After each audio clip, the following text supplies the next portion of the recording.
जो सबसे मुझे अमेजिंग बात लगती है सूरज हुआ मध्यम सॉन्ग, उस गीत में एक लाइन है कि सागर हुआ प्यासा रात जगने लगी। तो उनके असिस्टेंट निखिल अडवाणी की ड्यूटी थी कि तुमको ये ढूंढना है कि कहाँ पे डेजर्ट में पानी है होगा। और आप उस शॉट पे देखिए, सागर हुआ प्यासा रात जगेगी, डेजर्ट के किनारे शाहरुख खड़े हैं। स्क्रैच वर्जन बहुत ही खूबसूरत सा था। इनफैक्ट वो मेरी आवाज में मैंने गाया था। उसमें एक ढोलक बजती थी, चांद जलने लगा। फिर थर्ड्स में अंकुर भाई गाते थे, चांद जलने लगा। तो ऐसा सब होता। जब 16 17 18 साल का इंसान जब प्यार करता है, तो उसके लिए प्यार की डेफिनेशन अलग होती है।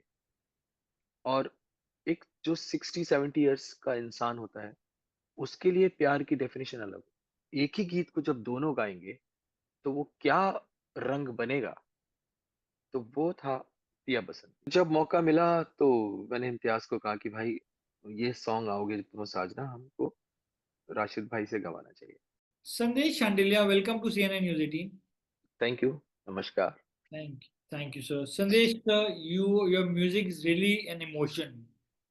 हम्म, You're the composer of such songs like Suraj Hua Madhyam, Piya Basanti, the album, Aoge Jab Tum Sajna, and my favorite, Socha Na Tha. You जी have recently released a new album titled Harvest. जी It's a nine-track album which has songs like Naina Barse, Ring of Life, and you've also introduced this time the rap to your music. To start with, what is the theme of this album and the message that you want to send with it? Okay. तो ये basically we are spreading love through our music and through our lyrics, through our songs. And this is my always my main motto, to spread love through our music. So main goal तो यही था। और किस तरह से हम young generation को भी हमारे गाने सुना सके। यंग मतलब 14 15 16। और और जो हमारी जनरेशन है, आपकी जो 40s की जनरेशन है और मेरी जो 50+ जनरेशन है, तो वो ये सब सभी लोगों को पसंद आए। और ये सोच के हमने इसमें कुछ इंग्रेडिएंट्स, कुछ स्टाइल यूज किए हैं, थोड़ा हिप हॉप और रैप, ये सब। Although in the album there is no song which is a title song ji. in Harvest, but which track that you think is like the hero of Harvest of this album? तो आप ये मान लीजिए कि harvesting की है, उसमें बहुत डिफरेंट डिफरेंट कलर के फ्लावर्स हैं, उनकी अलग अलग खुशबू है। और वो एक पूरा एक बुके है फ्लावर्स का, उसकी अपनी भी एक खुशबू है।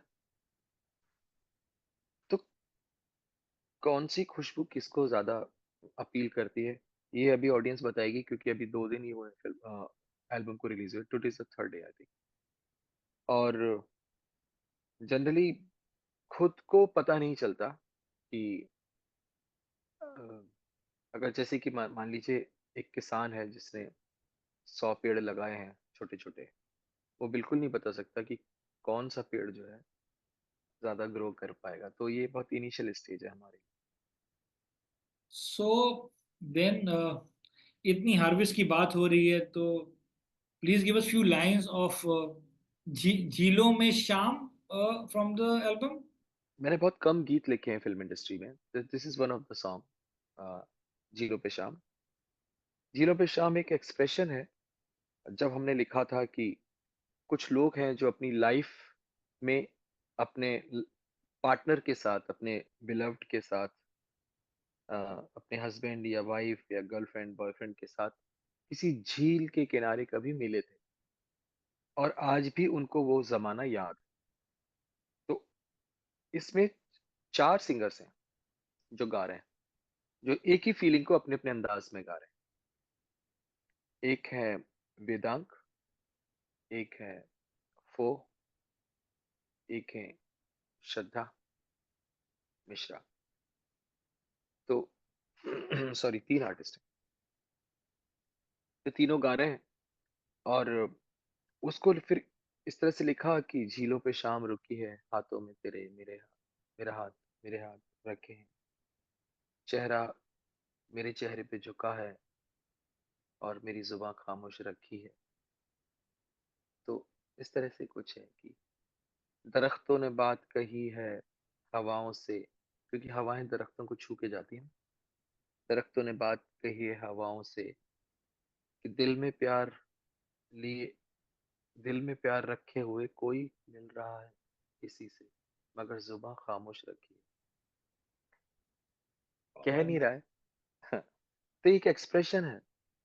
और तो वो गीत उस तरह से बनता गया, हो गया। मुझे बहुत अच्छा लेकिन लगा। Thank you so much. लेकिन जो डायरेक्टर ने उसको पिक्चराइज किया है, डायरेक्टर ने उसके ऊपर जो कहानी बुनी है, वो कंप्लीटली अलग है। Now, you are the composer of Priya Basanti that premiered on TV in the year 2001. Ji. The song features voices of Sultan Khan and K.S. Chitra. जी। कितना creatively satisfying था the whole experience of working on Priya Basanti for you आपके लिए? तो एक तो होता है कि आपका आपका एक सेटिस्फेक्शन का एक लेवल होता है कि यहाँ तक मैं पहुंचूंगा, उसके बाद आपको सेटिस्फेक्शन मिलेगा। तो जब मैं उस्तादों के साथ काम कर रहा था, मतलब उस्ताद सुल्तान खान साहब और चित्रा जी, तो दो उस्ताद ऑलरेडी थे। इसकी शुरुआत ही मेरे से जिस शुरुआत का जो पहला स्टेप था, वहीं से मेरा सेटिस्फेक्शन हो चुका था। उसके बाद तो जितना हुआ सब बोनस था। तो ऐसे लोग जब कभी मिलते हैं, ऐसी ब्लेसिंग मिलती है, ऐसे आर्टिस्ट मिलते हैं, तो कंप्लीटली ब्लेसिंग है। और वो सब लोगों को एक बहुत अच्छा तोहफा देके जाते हैं, जो पिया बसंती एल्बम हम लोगों को तोहफा मिला। तो क्या गाने की शुरुआत उसी तरह हुई थी जैसा हमने सुना है या there was a different start to the song जब आपने कंसीव? पिया बसंती एल्बम, पिया बसंती सॉन्ग के बारे में पूछ रहे हैं? जी जी। तो पिया बसंती सॉन्ग देखिए, हम लोग जब फिल्म के लिए गाना कंपोज करते हैं और एल्बम के लिए करते हैं, उसमें थोड़ा डिफरेंस है। क्योंकि फिल्म के लिए हमारे पास सिचुएशन होती है, कैरेक्टर होता है, किरदार होता है। एल्बम के लिए हमारे पास जो किरदार होता है वो हमारा सिंगर होता है। तो खान साहब कैसे दिखते हैं, कैसे बात करते हैं, तो उनकी बातों में कितनी गहराई है। तो इसलिए खान साहब उस हमको हमने रिक्वेस्ट किया कि प्लीज आप ये गाएं। थॉट ये था कि एक जब 16 17 18 साल का इंसान जब प्यार करता है, तो उसके लिए प्यार की डेफिनेशन अलग होती है। और एक जो 60 70 इयर्स का इंसान होता है, उसके लिए प्यार की डेफिनेशन अलग होती है। उसने प्यार के सारे पहलू ऑलमोस्ट देखे हो। तो इस एल्बम में थॉट ये था कि दो लोग जो एक प्यार की उसमें पहला कदम रखा है, और जो दूसरा इंसान जो प्यार की पूरी एक जर्नी देख चुका है, वो जब एक ही गीत को जब दोनों गाएंगे, तो वो क्या रंग बनेगा। तो वो था पिया बसंती। तो क्या आपको गा जब के बताना पड़ा था टू द जी सिंगर्स? नहीं, जी नहीं। तो जब मैं कंपोज करना सलमान शुरू खान जी किया। को आपने बताया नहीं कि ये धुन है या ये? जी, ये बहुत अच्छा सवाल है। तो इसमें एक नए लिरिक्स राइटर थे, खिलेश शर्मा। उनका कोई तजुर्बा नहीं था, उन्होंने पहले कभी गीत लिखा नहीं था, बट अच्छे गीत लिखते थे, उनके मैंने गीत सुने। तो उनके गीत में से मैंने ये पिया बसंती रे, ये लाइन उठाई। मैंने बोला मैं इसको लेके कंपोज करता हूँ, और फिर आप इस पे आगे लिखते जाइए इसी गीत पे। तो मैं कंपोज करने से पहले खान साहब का चेहरा मेरे सामने आया कि खान साहब कैसे बात करते हैं और कैसे गाएंगे तो कैसा लगे यार। वो पिया बसंती रे, आहे सताए आजा, ऐसे सोचा और ऐसे ही वो आ गया। तो वो सहज रूप से आ गया वो गीत पूरा। फिर जब चित्रा जी आती हैं कि जाने क्या जादू किया, वो तो देखिए वो होता गया, बस एक साइकिल में हम लोग आ गए, और फिर सवाल जवाब होते होते म्यूजिशियंस, बड़े खूबसूरत म्यूजिशियंस थे उसमें। राकेश चौरसिया थे, पंडित राकेश चौरसिया। या उसमें नीलाद्री कुमार सितार पे थे, राकेश चौरसिया जी फ्लूट पे थे, अंकुर मुखर्जी गिटार्स पे थे, तो अनुपम चटर्जी कीबोर्ड्स पे थे। तो ये सब कुछ इतना खूबसूरती से होता चला गया। अरे इवन पार्ट टू भी बहुत अच्छा था द सॉन्ग का। जी हाँ, पार्ट टू भी बहुत अच्छा था। वो भी बहुत अच्छा था। यस, पार्ट टू एल्बम भी बहुत। Sir, you're also the man behind the music of Chameli. How did you capture the film emotional depth? for such songs like Bhagere Man? Was that the original song, or what is the backstory of the song from Chameli? तो क्या हुआ कि पहले direct कर रहे थे इसको अनंत पलानी जी, Okay. Director. Yeah. अनंत बलानी जी के साथ मैंने कहानी सुनी, उनके साथ बैठ के कॉम्पोजिशंस पे काम किया। और फिर जब रिकॉर्डिंग पे हम जाने वाले थे उससे कुछ टाइम पहले ही पास्ट अवे। Yeah. और फिर सुधीर मिश्रा जी ने फिल्म को टेक ओवर किया एज ए डायरेक्टर। और सुधीर मिश्रा जी चूंकि लास्ट मोमेंट पे आए थे, उनको फिल्म टाइम उनके पास बहुत कम था, शूटिंग डेट सब लॉक थी, तो वो स्क्रिप्ट पे और उस पे काम कर रहे थे वापस, मतलब उसको। और मैं म्यूजिक पे काम कर रहा था सेपरेटली। और I was just following the script. And finally ये जो भी कुछ है पूरा स्क्रिप्ट का ही नरेशन है, ये जो इस फिल्म के गाने हैं। और वैसे ही जो किरदार था चमेली का, करीना जी निभा रही थी, उन्होंने जिस खूबसूरती से किया है। तो गाने गानों को, अगर गाने पॉपुलर हैं तो उनको ये क्रेडिट जाता है, और हमारे लिरिक्स राइटर इरशाद कामिल जी को ये क्रेडिट जाता तो देन इरशाद कामिल की बात हो रही है, तो I have to talk to you about my favourite album of yours, that is Socha ना था। है जी। अभी भी वो गाना जब टाइटल ट्रैक आता तो it gives you goose bump, जी करेक्ट। कहीं दिल के करीब, द हाँ जी, सॉन्ग। हाँ जी, हाँ जी। Do you remember that evening, sir, when Imtiaz Ali, you and Irshad Kamil landed in police station? Because you all were discussing the song of the film on Versova Beach. तो अब इरशाद कामिल जी ना बहुत अच्छे writer हैं, बहुत अच्छे writer हैं, और वो किसी बात को बहुत अच्छे से प्रेजेंट करते हैं। तो उसको उन्होंने बहुत अच्छे से, खबर को बहुत अच्छे से प्रेजेंट किया। वो हुआ था ऐसा कुछ कि हम लोग घूम रहे थे, अपनी तीनों अपनी मस्ती में थे। हाँ, वो इम्तियाज अली की भी पहली फिल्म थी और इरशाद कामिल जी की भी पहली फिल्म थी। तो बहुत सारा डिस्कशन होता था, कैसे करना है, क्या करना है। तो हम लोग तीनों अच्छे दोस्त भी हैं। तो वो फिर हम लोगों को, एक पुलिसमैन थे, उन्होंने बोला कि भाई रात को इतना आप यहाँ घूम रहे हैं वगैरह वगैरह। तो क्योंकि जब आपके अंदर कोई डर नहीं होता, आप कुछ गलत नहीं कर रहे होते, तो आप बहुत मस्त होते हैं।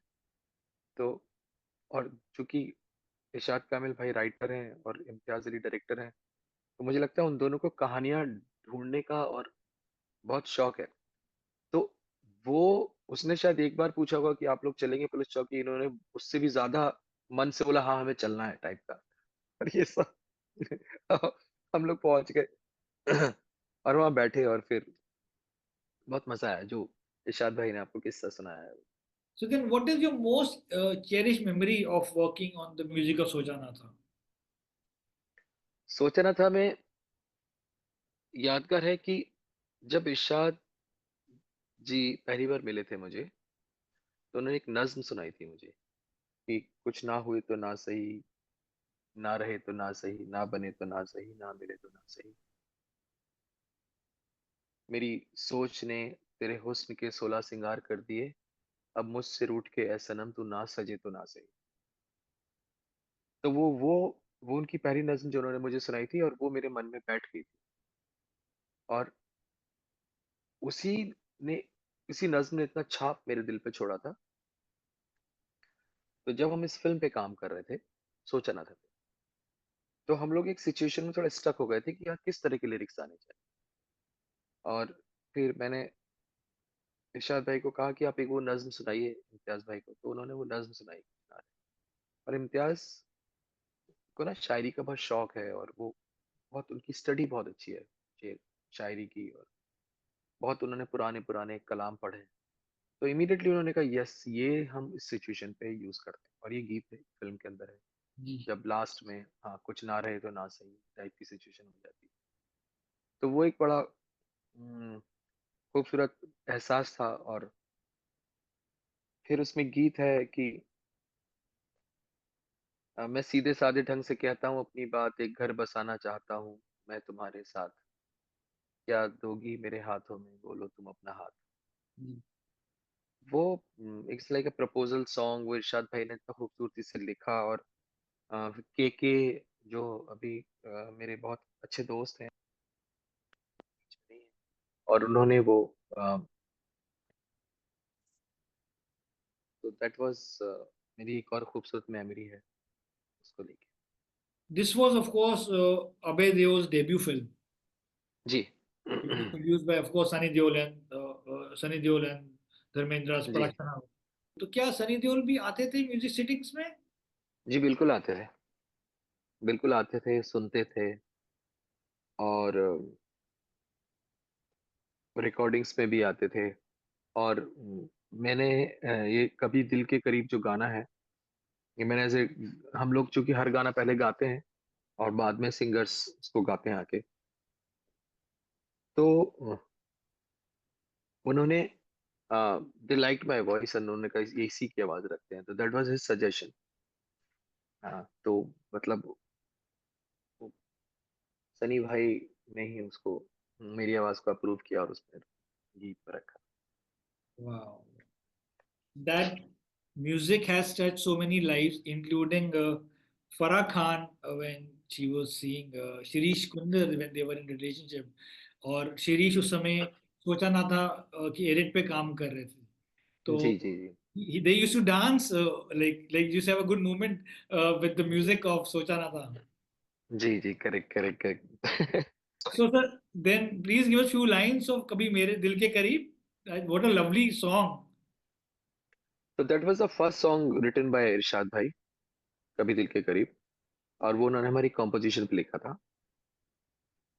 हम्म, हम्म, कभी दिल के करीब, ना ना ना, तुम्हें मेरे नसीब, ना ना ना, यूं लाएंगे सोचा न था, एक चाहत का पल, ना ना ना ना। We like to hear आगे भी सब सवालों का एक हल. चाहत का पल, ना ना ना ना, सब सवालों का हल, ना ना ना, यूं पाएंगे सोचा न था, कभी दिल के करीब। Wow, what a lovely song. What a lovely voice. Uh, thank you. so, जब आप when you were working on the music of कभी खुशी कभी गम, जी what was the brief that came from director Karan Johar about the songs? जी। करण भाई ने मुझे पूरा script सुनाया, पूरी कहानी सुनाई, और एक एक सॉन्ग सिचुएशन एकदम डिटेल में सुना। और उनका ना अ, इतना स्ट्रांग होमवर्क था कि सीन बाय सीन की, यहाँ पे शाहरुख उनके हाथ में चूड़ियां पहना रहे हैं, यहाँ पे वो लोग भाग रहे हैं, यहाँ पे इनफैक्ट एक जो सबसे मुझे अमेजिंग बात लगती है सूरज हुआ मध्यम सॉन्ग में, उस गीत में एक लाइन है कि सागर हुआ प्यासा रात जगने लगी। सॉन्ग शूट हो रहा था डेजर्ट में, इजिप्ट के पिरामिड्स के उधर। Yeah. तो उनके असिस्टेंट निखिल अडवाणी की ड्यूटी थी कि तुमको ये ढूंढना है कि कहाँ पे डेजर्ट में पानी होगा। और निखिल ने और उनकी पूरी टीम ने जाके वो ढूंढा। और आप उस शॉट पे देखिए, सागर हुआ प्यासा रात जगेगी, डेजर्ट के किनारे शाहरुख खड़े हैं वहां पे। तो उस डेडिकेशन से काम हुआ, मतलब आप उस जमाने में, अभी तो इतना कुछ है, आप सोशल मीडिया है, आप उस वक्त तो मतलब हेलीकॉप्टर लेके ढूंढ रहे हैं आप कि कहाँ मिलेगा डेजर्ट में। तो So उस तरह से काम हुआ। during the song recordings, क्या शाहरुख और ऋतिक रोशन आते थे स्टूडियो में? शाहरुख भाई नहीं आए, ऋतिक भाई भी नहीं आए थे, लेकिन करण जौहर साहब तो हमेशा, उनका बहुत ज्यादा इन्वॉल्वमेंट था, right from our sitting room से लेके। और उनकी, क्योंकि मैं उनकी सेकंड फिल्म थी, और मेरा भी करियर, मेरे मेरे लिए तो देखा जाए तो एक तरह से फर्स्ट फ़िल्म थी जिसमें इस तरह से इतना बड़े लेवल की फ़िल्म थी, और तो वो बिना उनके सपोर्ट और गाइडेंस के वो हो नहीं सकती थी। मतलब उन्होंने काफ़ी हेल्प किया मुझे, काफ़ी सपोर्ट किया। How was the scratch version of Surajua Madam like? Scratch version बहुत ही खूबसूरत सा था। इनफैक्ट वो मेरी आवाज़ में मैंने गाया था, और वो बड़ा-सा उसमें एक बहुत इनोसेंस थी उस पूरे स्क्रैच वर्ज़न में। वो मुझसे कहीं खो गया, मैं काश वो मुझे मिलता, क्योंकि वो कैसेट पे ऊपर था। फिर वो कैसेट का ज़माना चला गया, बाद में सीडी का ज़माना है। मैंने उसको सँभाल के कुछ टाइम तक रखा, फिर वो कैसेट खराब हो गया। तो कुछ वो अच्छी आपने याद दिलाई। तो उसमें एक ढोलक बजती थी, और गिटार अंकुर मुखर्जी जो मेरे दोस्त हैं, वो गाते थे, और हम लोग उसे गाते थे, लाइक चाँद जलने लगा। फिर थर्ड्स में अंकुर भाई गाते थे, चाँद जलने लगा। तो ऐसा सब होता। So, what are your views about actors expressing their preference for a particular playback singer? And what impact do you think it has on the film music? Fortunately, unfortunately, जो भी है, मेरे साथ ये हादसा नहीं, ये पेश नहीं आया, ये वाक़या। अ, और मोस्टली मेरे केस में डायरेक्टर्स ने और हमने मिलके ये कलेक्टिव डिसीजन लिया है कि इस गाने के कॉम्पोजिशन को, लिरिक्स को कौन सिंगर खूबसूरती से गा पाएगा, और किस एक्टर के ऊपर इनकी आवाज़ खूबसूरत लगेगी। तो ये कलेक्टिव कलेक्टिव डिसीजन रहा है। और लेकिन ये तो हमेशा से होता है कि अ, देवानंद साहब के ऊपर यू नो एक पर्टिकुलर टाइम में एक पर्टिकुलर सिंगर की आवाज़ अच्छी लगती थी, और तो वो, या जो भी एक्टर्स रहते थे उस वक़्त, अमित जी के ऊपर टाइम टू टाइम जो उस वक़्त जो सिंगर होते थे, वो उनकी आवाज़ उनको सूट करती थी। तो ये एक बहुत एसेंशियल पार्ट है हमारे क्रिएटिव वर्क का, और ये भी उतना ज़रूरी है जितना कोई भी और क्रिएटिव पार्ट हो। Now let's talk about everyone's favorite song, "Aoge Jab Tum Sajna," जी। from Jab We Met. How did you approach collaborating with, or what was in your mind when you decided to collaborate with Ustad Rashid Khan for this song? And what do you think his voice brought to the composition? तो क्या हुआ कि जैसे मैंने आपको बताया कि पिया बसंती में, because I used to like Khan साहब्स वॉइस अ लॉट, और मुझे आओगे जब तुम साजना रिकॉर्ड होने से कई साल पहले से मैं उस्ताद राशिद खान साहब के क्लासिकल कैसेट्स, क्लासिकल म्यूजिक उनका बहुत सुनता था। इनफैक्ट उनको पता भी नहीं था, एक क्लासिकल कॉन्सर्ट में मैं गया भी था, जब वो बॉम्बे आए थे। तो मुझे हमेशा से लगता था कि अगर ये आवाज़, क्योंकि उनकी आवाज़ में एक बहुत सोल मुझे हमेशा से लगती, मुझे लगता था अगर ये कभी फ़िल्म का ट्रैक गाएँगे तो वो बहुत खूबसूरत होने वाला है। ऐसा मुझे लगता था बहुत स्ट्रांगली। तो जब मौका मिला तो मैंने इम्तियाज़ को कहा कि भाई, ये सॉन्ग आओगे तुम साजना हमको राशिद भाई से गवाना चाहिए। इम्तियाज़ बहुत सुलझे हुए इंसान है, उन्होंने बिल्कुल भी सोचा नहीं, वो बोले यस संदेश भाई, जैसा आपको लगता है लेट्स डू दैट। और फिर हमने राशिद भाई को अप्रोच किया, और तो वो हुआ गीत, और वो आप सबके सामने है। तो ये गाने की सिचुएशन वाज प्री डिसाइडेड या पहले गाना रिकॉर्ड किया and then you decided the situation for the song? ये सॉन्ग इम्तियाज़ ने पहले सुना हुआ था गाना, क्योंकि उनसे उनके पहले मैंने सोचा ना था उनके साथ की थी, तो उम, उन्होंने मेरे कुछ कॉम्पोज़िशन सुने हुए थे। कभी हम बैठे होते थे तो मैंने कुछ सुना दिया कि देख यार, एक कॉम्पोज़िशन है, कैसी है। तो जब ये फ़िल्म कर रहे थे तो उन्होंने सामने से मुझे कहा कि यार, ये गाना इस फ़िल्म के अंदर यूज़ करते हैं। और तो मैंने ये भी नहीं पूछा कि कि कहाँ यूज़ करोगे और कैसे यूज़ करोगे। उनके माइंड में सर्टेन कुछ थॉट्स थे, उन्होंने राइटर के साथ बैठ के लिखवाए कि यार मुझे ऐसा चाहिए। राइटर ने लिखा, कॉम्पोज़िशन पहले से रेडी था, और उन्होंने मुझे कहा कि अब तुम गाना दिल से बनाओ, बाकी मैं फ़िल्म में कैसे यूज़ करूँगा ये तुमको भी एक सरप्राइज़ दूँ। मैंने कहा ठीक है भाई, और वो वाक़ई उन्होंने बहुत बड़ा सरप्राइज़ दिया। और ये गीत अगर इस फ़िल्म में नहीं आता तो शायद इतना बड़ा नहीं होता, इतनी दुनिया तक नहीं पहुँचता। और इस फ़िल्म में ये गाना यूज़ करना उम, एक बहुत ही ब्रेव स्टेप है। मतलब उस डायरेक्टर को कितना कितना कन्विक्शन होगा, कितना उसको भरोसा होगा अपने अपनी सिचुएशन पे, अपने काम पे, कि वो गाना पुल कर पाएगा, वो गाना दुनिया के सामने ला पाएगा और एक कमर्शियल फ़िल्म में ये गाना यूज़ कर पाएँगे। ये मैं आज भी सोचता हूँ तो कभी-कभी हैरान हो जाता हूँ। क्रेडिट गोज़ टू इम्तियाज़ भाई। You are an accomplished composer. आप जी। आपने you have given hits like from कभी खुशी कभी गम to चमेली to जब we met to सोचा ना था. But sir, according to you, what is the most demanding part of music making process? सबसे ज़्यादा मेहनत लगती है अगर फ़िल्म की कहानी अच्छी ना हो, अगर फ़िल्म के लिरिक्स अच्छे ना हो गाने के, और जब डायरेक्टर भरोसा ना करे तब बहुत मुश्किल होता है काम। Like I said, you have worked on big budget films like Kabhi Khushi Kabhi Gum. How do filmmakers typically allocate budget for music production? जी, मेरे केस में तो मुझे ठीक-ठाक बजट जितना चाहिए होता है मिल जाता है।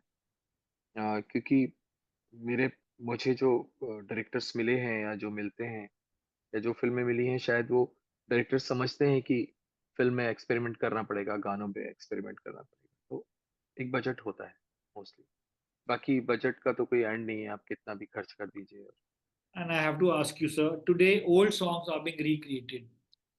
जी, क्या आपको लगता है कि audiences prefer nostalgia over new song और मॉडर्न कॉम्पोजिशंस?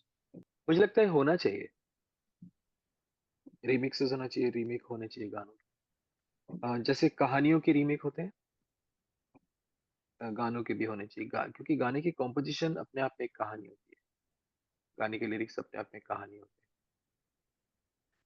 तो लेकिन उस कहानी को जब वापस से जाए, जब भी बनाया जाए, तो थोड़ा उसको भी वक़्त दे के बनाना चाहिए।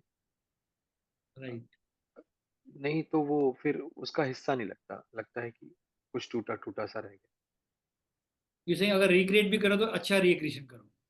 अच्छा रिक्रिएशन करो, उसको थोड़ा-सा वक़्त दें, प्यार से बनाएँ उसको। On that note, I want to thank you for taking time out and talking to me. Thank you बहुत विशाल बहुत जी, थैंक यू शुक्रिया. So much. We are a big fan of your music and we thank hope you. and looking forward to lots more from you, sir. Really waiting for your next chartbuster in a from a film. Thank you Vishal ji, बहुत अच्छा लगा बात करके आपसे, and my good wishes to you and your team. Thank you, sir.